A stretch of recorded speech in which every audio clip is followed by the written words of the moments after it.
ये part second के second paper के टॉपिक एकांकी के उद्भव और विकास के बारे में आपको जानकारी प्रदान करना चाहिए। वैसे देखा जाए तो आधुनिक काल का समय विद्वानों ने 1843 से आज तक मनाया है। एकांकी के उद्भव और विकास के बारे में सबसे पहले इसका जो विस्तृत विकास है उसके बारे में थोड़ी सी चर्चा कर लेना चाहूँगा कि एकांकी का उद्भव और विकास यानी प्राचीन काल से ही माना गया है। संस्कृत के नाटकों से लेकर के 8वीं शताब्दी तक यानी हमारी जो भाषाएं थी उन भाषाओं में एकांकियों और नाटकों का पहले से ही विकास चल रहा था।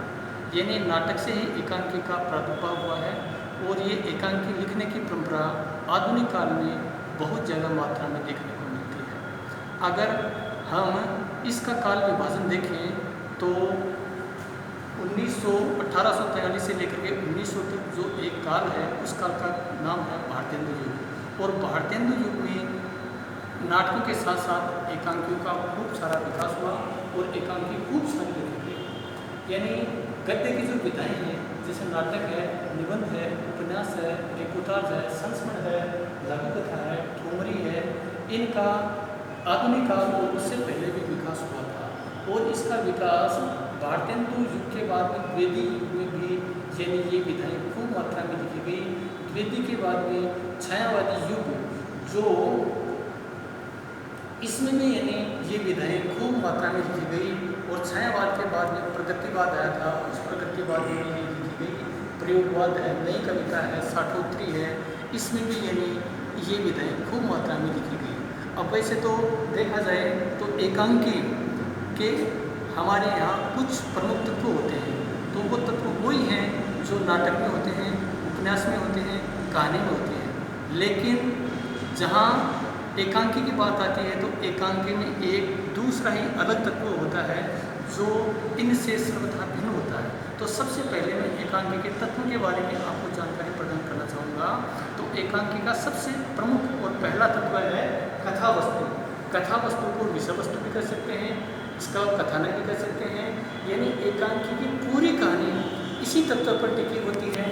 कहानी में यानी क्या कथा है और इस कहानी के यानी कर्म क्या है और इस कहानी का उद्देश्य भी इसी में लिखा होता है। पाठकों को अगर ये कथा वस्तु, विषय वस्तु या कथानक अच्छी तरह से याद हो जाता है तो पाठक, श्रोता या इसका अध्ययन करने वाले इस तत्व को आसानी से समझ सकते हैं। तो कथा वस्तु कहानी का एक कलेवर है, कहानी की एक आत्मा है। जिस प्रकार से कहते हैं कि कथा वस्तु के बिना यानी कहानी का कोई महत्व नहीं होता है, उसी प्रकार से इसको इसकी आत्मा भी कह सकते हैं कि आत्मा के बिना शरीर का कोई स्थान नहीं होता है। तो कथा वस्तु के बिना एकांकी का कोई महत्व नहीं होता है। तो एकांकी चाहे गद्य की प्रमुख विधाएँ हो, नाटक हो, निबंध हो, उपन्यास हो, इनमें यानी कहानी है, इनमें यानी इनमें सब में यानी इसकी एक कथा वस्तु होती है और कथा वस्तु बड़ी ही इम्पोर्टेंट होती है। तो कहानी का अगर पहला तत्व देखा जाए तो कथा वस्तु कहानी में सबसे इम्पोर्टेंट होता है। अब मैं इसके दूसरे तत्व की बात करना चाहूँगा, पात्र या चरित्र चित्रण। यानी एक सफल एकांकी वो ही एकांकी हो सकता है जिसमें पात्रों की संख्या कितनी होनी चाहिए। पात्र या चरित्र चित्रण कैसा होना चाहिए? तो हमारे हिंदी की आलोचक ने कहा है कि अगर एक कोई श्रेष्ठ रचना होती है तो उस रचना में कम से कम 5 या 4 के आसपास इसके पात्र होने चाहिए और इन पात्रों को लेकर ही यानी इसकी कथा वस्तु इसके इर्द गिर्द घूमती है। अगर एकांकी में 5 या इससे ज़्यादा पात्र होंगे तो वो एकांकी न होकर के एक कहानी सी हो जाएगी, एक उपन्यास सा हो जाएगा। और इसमें अगर कम होंगे तो वो भी एक अच्छी बात नहीं मानी जाती है। तो कहने का मतलब यह है कि इसके पात्र या चरित्र चित्रण ऐसे होने चाहिए जो कथा को गति प्रदान करने वाले हों, कथा को बढ़ावा देने वाले हों और चरित्रों का चित्रण एकदम से स्पष्ट हो जाए कि ये प्रमुख चरित्र है, इसके यानी व्यक्तित्व की क्या विशेषताएं हैं। तो ये सारी की सारी बातें उसके चरित्र इसमें पात्र या चरित्र चित्रण में देखने को मिलती है। वैसे एकांकी होता है तो एकांकी में यानी पात्रों की संख्याएँ बहुत ही सीमित होनी चाहिए और पात्र ऐसे होने चाहिए जो कथा को गति प्रदान करने वाले होने चाहिए। तो इस प्रकार से एकांकी के पात्र हो गए। अगर मैं एकांकी की तीसरे पॉइंट के बारे में आपको बताना चाहूँगा तो इसका प्रमुख तत्व है कथोपकथन या संवाद। अब कथोपकथन और संवाद यानी गद्य की सभी विधाओं में होते हैं, लेकिन एकांकी में कथोपकथन और संवाद कैसे होने चाहिए तो इसको लेकर के मैं आपको बताना चाहूँगा कि कथोपकथन और संवाद एकांकी में ऐसे होने चाहिए जो कहानी को बढ़ावा देने वाले होने चाहिए। कथोपकथन या संवाद एकांकी के सरल होने चाहिए, संक्षिप्त होने चाहिए, आकर्षक होने चाहिए, छोटे होने चाहिए और व्यवहारिक होने चाहिए। यानी संवाद या कथोपकथन ऐसे होने चाहिए कि पाठक या श्रोता को अच्छी तरह से ये समझ में आ जाए और उसको पढ़ने पर ये लगे कि वास्तव में ये बहुत ही अच्छा एकांकी है। और इसके कथोपकथन या संवाद यानी कथा को गति प्रदान करने वाले होने चाहिए। तो इस प्रकार से अगर ये शर्तें अगर एकांकी में होंगी तो एकांकी बड़ा ही सफल होगा, पाठकों को अच्छा लगेगा और श्रोता जब इसको देखते हैं या इसका नाटक करते हैं तो वो भी एक यानी बहुत अच्छा माना जाएगा अगर इसके कथोपकथन या संवाद अच्छे होंगे तो। अब मैं एकांकी का चौथा जो तत्व आता है उसको लेकर के मैं आपको चर्चा करना चाहूँगा कि भाषा शैली इसका चौथा तत्व होता है। तो एकांकी की भाषा कैसी होनी चाहिए तो भाषा के संबंध में तो विद्वान कहते हैं, आलोचक कहते हैं कि भाषा वो श्रेष्ठ होती है जो जिस क्षेत्र में जहाँ से कथानक लिया गया हो और उस क्षेत्र की भाषा अगर एकांकी में प्रयुक्त की जाए तो वो भाषा बहुत ही अच्छी होती है। जैसे मान लीजिए खड़ी बोली क्षेत्र है और खड़ी बोली क्षेत्र का कोई एकांकीकार एकांकी लिखना चाहता है तो उस एकांकी की भाषा खड़ी बोली के अनुरूप भी होनी चाहिए।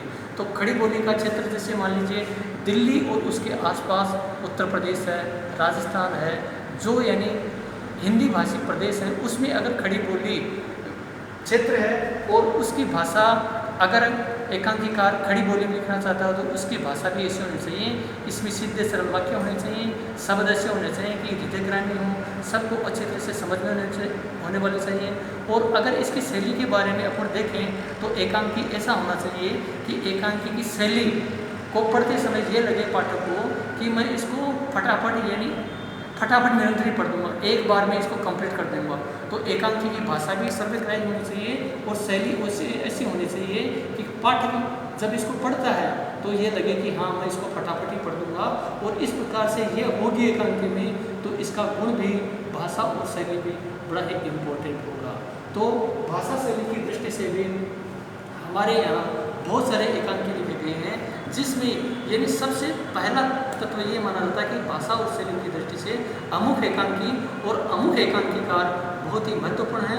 और इसका अगर एकांकी की कथा वस्तु अपने को समझनी है तो भाषा शैली के आधार पर ये एकांकी अपने को बहुत ही अच्छी तरह से और आसानी से समझ में आ जाएगा। और एकांकी के पांचवें तत्व के बारे में मैं बात करना चाहूँगा तो एकांकी में का पांचवा तत्व होता है देश काल। तो देश काल का मतलब ये होता है कि एकांकी का कथानक कौन से क्षेत्र से और कहाँ से चुना गया है तो देश काल के बारे में एकांकी में पता चल जाता है। और उससे संबंधित एक और होता है संकलन त्रय। तो संकलन त्रय और देश काल जब हम एकांकी को पढ़ते हैं तो इसमें प्रस्तुत हो जाता है कि अमुक एकांकी उस समय और उस घटना को लेकर के उस क्षेत्र को आधार बना करके लिखा गया है। तो देश काल ये वैसे तो कहानी में भी होता है, उपन्यास में भी होता है, लेकिन एकांकी में एकांकीकार जब ये एकांकी लिखता है तो देश काल को सबसे पहले बता देता है कि अमुक एकांकी अमुक स्थान पर अमुक समय में लिखा गया है। तो इस प्रकार से एकांकी का पांचवा तत्व देश काल बड़ा ही महत्वपूर्ण है। और एकांकी के छठे तत्व है जो इसका उद्देश्य है तो उसके उद्देश्य को लेकर के मैं आपको बताना चाहूँगा कि जो भी विधा होती है उस विधा का एक ना एक उद्देश्य जरूर होता है। बिना उद्देश्य के तो कोई रचना होती नहीं है। जैसे मान लीजिए नाटक होता है तो नाटक का एक उद्देश्य होता है, एकांकी होता है एकांकी का उद्देश्य होता है, उपन्यास होता है उपन्यास का एक उद्देश्य होता है, जीवनी होती है उसका एक उद्देश्य होता है। तो उद्देश्य में ये स्पष्ट हो जाती है कि ये एकांकी हमारे को क्या संदेश देना चाहता है, इसका उद्देश्य क्या है। इसका उद्देश्य यही होगा जैसे मान लीजिए कुछ घटनाएं तो काल्पनिक हो सकती हैं, कुछ इसकी यथार्थपरक होती हैं, कुछ आदर्शवादी हो सकती हैं। तो एकांकी का उद्देश्य कैसा होना चाहिए, एकांकी का उद्देश्य ऐसा होना चाहिए जो पाठकों पर प्रभाव डाल सके और प्रभाव डालने वाला इसका उद्देश्य सबसे इम्पोर्टेंट होता है। जैसे मान लीजिए यथार्थवादी दृष्टिकोण से लेकर के यानी एकांकी लिखा गया है, तो एकांकी यथार्थवादी ऐसा प्रस्तुत होना चाहिए कि हाँ समाज में ऐसा ही घटित होता है और ऐसा ही हुआ है। इसके माध्यम से इसको लेकर के अगर एकांकी को पढ़ेंगे तो एकांकी बहुत ही महत्वपूर्ण होगा और अच्छा होगा। और इसका एकांकी का सबसे प्रमुख तत्व है जो लास्ट का है संकलंत्र है। तो संकलंत्र है जो गद्य की विधाएँ होती हैं, उन विधाओं में जैसे नाटक होता है, उपन्यास होता है, कहानी होती है, उसमें संकलंत्र के लिए कोई जगह नहीं होती है। लेकिन एकांकी गद्य की वो विधा है जिसमें संकलंत्र के लिए बहुत ही महत्वपूर्ण स्थान रखा जाता है। संकलंत्र का मतलब होता है, तरह का मतलब होता है तीन, यानी संकलन समय, स्थान और घटना की जानकारी प्रदान करने वाले को संकलंत्र कहते हैं। क्योंकि जब एकांकी लिखता है तो सबसे पहले यानी दाईं तरफ ये लिखता है कि समय, जैसे मान लीजिए समय शाम के 6 बजे, प्रातःकाल, मध्याह्न, और फिर उसमें समय के बाद में वो देता है इसकी कथा वस्तु।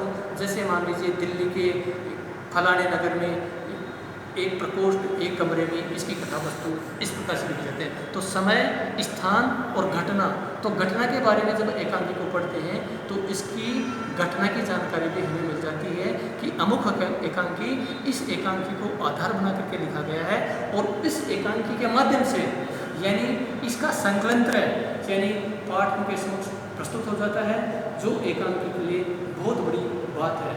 वैसे ये अगर सारे तत्व एकांकी में होंगे तो एकांकी उतना ही श्रेष्ठ होगा, उतना ही अच्छा होगा। अगर एकांकी में इन सातों तत्वों के अलावा अगर एक बात को भी छोड़ दिया जाता है तो वो बात अच्छी नहीं होती। एकांकी में जहाँ पर ये सारे तत्व होंगे तो वो एकांकी बड़ा ही अच्छा होगा, सुंदर लगेगा और पाठ के आसानी से समझ में आ जाएगा। जैसे मान लीजिए कुछ लोग कहते हैं कि एकांकी की भाषा, एकांकी का जब हम पढ़ते हैं, अध्ययन करते हैं तो एकांकी एक बार में समझ में नहीं आता है। कुछ लोग कहते हैं कि इसको 2 बार में पढ़ लेना चाहिए।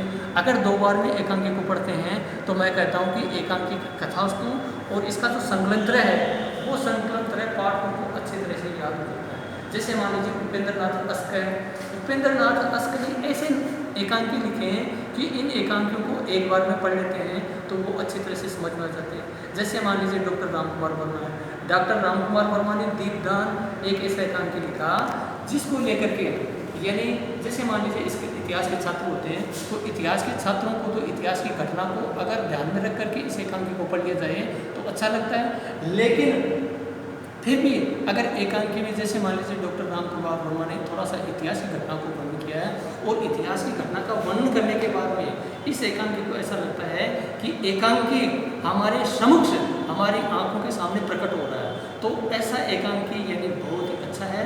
और ऐसे एकांकी लिखने की कला में वैसे तो हमारे आधुनिक काल में यानी खूब सारे एकांकीकार हैं, लेकिन एकांकीकार में जैसे भारतेंद्र जी था, भारतेंद्र जी की मंडली थी, जैसे प्रेमधन था, प्रताप नारायण मिश्र था, बालमुकुंद गुप्त थे, इन लोगों ने खूब सारे एकांकी लिखे हैं। लेकिन एकांकी लिखने वालों में एक अगर अधिकार के रूप में कहा जाए तो डॉक्टर रामकुमार वर्मा के एकांकी बड़े प्रसिद्ध हैं। उनकी रेस मिठाई और चारों मित्र बड़े एकांकी सफल हुए हैं। उपेंद्र नाथ अस्क का कई ऐसे एकांकी हैं जिनके बारे में उनका यथार्थवादी दृष्टिकोण चलता है और ये दृष्टिकोण यानी एकांकी को पढ़ने के लिए बाध्य कर देते हैं कि हाँ वास्तव में इस एकांकी का ऐसा उद्देश्य होना चाहिए।